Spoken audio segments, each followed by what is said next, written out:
राधे राधे। ओम नमो नारायण। कार्तिक महीने का आज मैं आपको 8वां अध्याय सुनाऊंगी। कार्तिक महीने में कार्तिक का स्नान करना और कथा श्रवण करना बहुत ही उत्तम माना जाता है। नारद जी कहने लगे, हे राजा पृथु, जलंधर ने हमारा बड़ा आदर और सत्कार किया। भक्ति भाव से पूजन करके कहने लगा कि महाराज, आपका कैसे आगमन हुआ और मेरे लिए क्या आज्ञा है। हमने कहा कि दैत्यराज, मैं कैलाश गया था, वहां पार्वती सहित अवधूत शिव जी और उनका वैभव देखा तो चकित हो गया कि क्या ऐसा वैभव और किसी का भी हो सकता है। ऐसा विचार कर तीनों में भ्रमण करता हुआ मैं तीनों लोकों में यहाँ पर आया हूँ।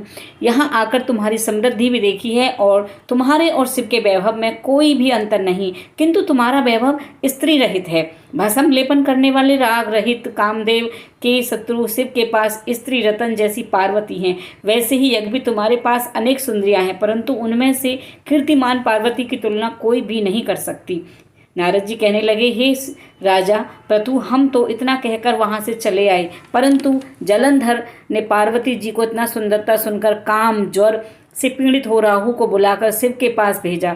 राहु उसी समय चंद्र के समान उज्ज्वल कैलाश को काला करता हुआ द्वारपाल नंदी द्वारा रोके जाने तथा शिव के सामने उपस्थित किए जाने पर उनसे बोला कि हे शिव, तीनों लोकों में नाथ और सब रत्नों के स्वामी जलंधर की आज्ञा सुनो।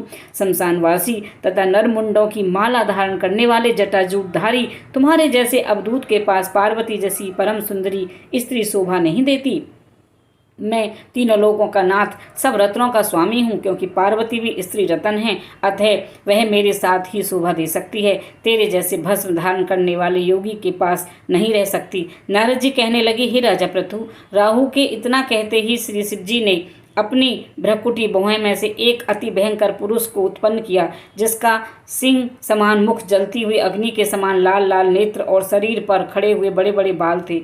उत्पन्न होते ही जब वह राहु को खाने के लिए आगे बढ़ा तो राहु भयभीत होकर कहने लगा कि हे शिव, मैं ब्राह्मण हूँ और दूत भी, अतः तुम मुझको मत मारो। ऐसा कहने पर शिव ने राहु को पकड़कर आकाश में फेंक दिया।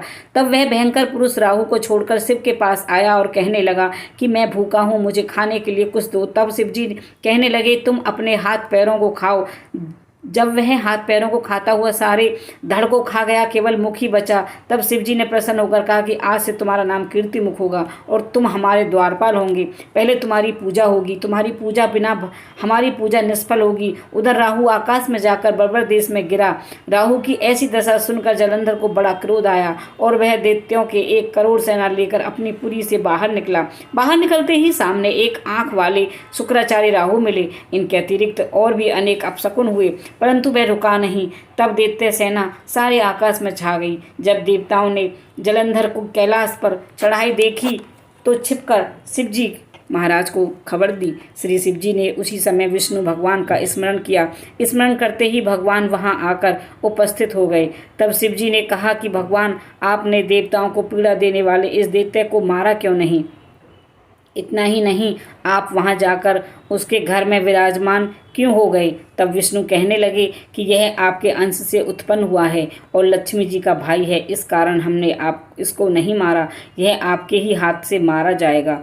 तब शिव जी बोले कि वह तेजस्वी दैत्य हमसे ऐसे नहीं मारा जाएगा, आप इसको मारने के लिए अपना अपना तेज दीजिए। तब विष्णु सहित सब देवताओं ने अपना अपना तेज दिया। इसके बाद शिव जी ने उस तेज को इकट्ठा करके ज्वाला माली सुंदरसन चक्र बनाया और वज्र बनाकर जलंधर से युद्ध करने को तैयार हुए। शिव जी ने भूतगणों की सेना में समस्त देवगण भी आकर सम्मिलित हो गए। उधर कैलाश के निकट जलंधर अपनी सेना लेकर आ पहुंचा। इधर कीर्तिमुख नंदी आदि सब गण और देवसन मैदान में आ डटी। तब जलंधर और देवताओं का ऐसा संग्राम होने लगा और दैत्यों के शिवगण पूरी तरह से मारने लगे। गणों की इस मार से घबराकर दैत्य सेना भागने लगी। दैत्य सेना को इस प्रकार भागते देखकर जलंधर के सेनापति शुंभ और निशुंभ तथा कालनेमी आगे आए।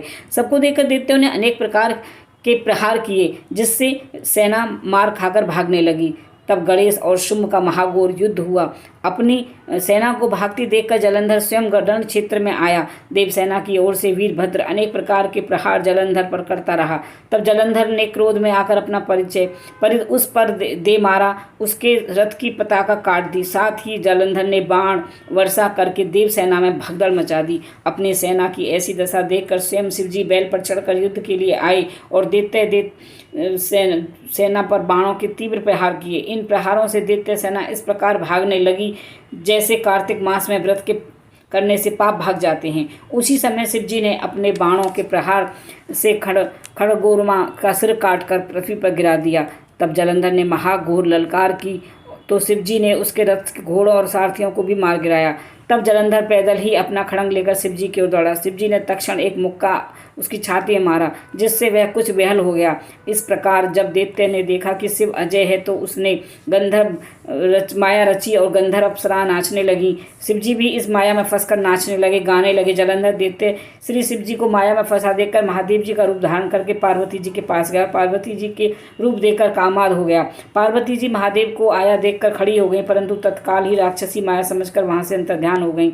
तब जलंधर पुनः युद्ध भूमि में आया। उधर जलंधर के चले जाने पर पार्वती जी ने भगवान विष्णु का स्मरण किया।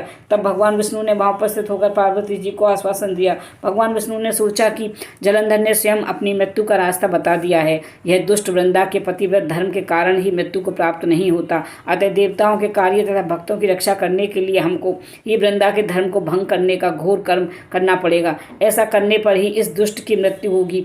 इतनी ही देर में शिव जी भी राक्षसी माया से मुक्त होकर जलंधर को आया देख उसके साथ युद्ध करने को उद्यत हुआ और उस पर अनेक बाणों से प्रहार किया। इस तरह से कथा समाप्त होती है। ये जलंधर की कथा आपको हम कार्तिक महात्म में सुना रहे हैं। अभी इसमें वृंदा का और जलंधर का आगे का भी आप नेक्स्ट जो हमारा अध्याय होगा ना उसमें सुनेंगे। कार्तिक मास की सभी वीडियो चैनल पर अपलोड हैं। आप हमारे चैनल पर पहली बार आए हैं तो चैनल को सब्सक्राइब कर लीजिए। वीडियो पसंद आए तो लाइक कीजिए, शेयर कीजिए और सबको कार्तिक महात्म सुनाने के लिए अपने फ्रेंड फैमिली मेम्बरों को हमारी वीडियो को शेयर करती रहिए।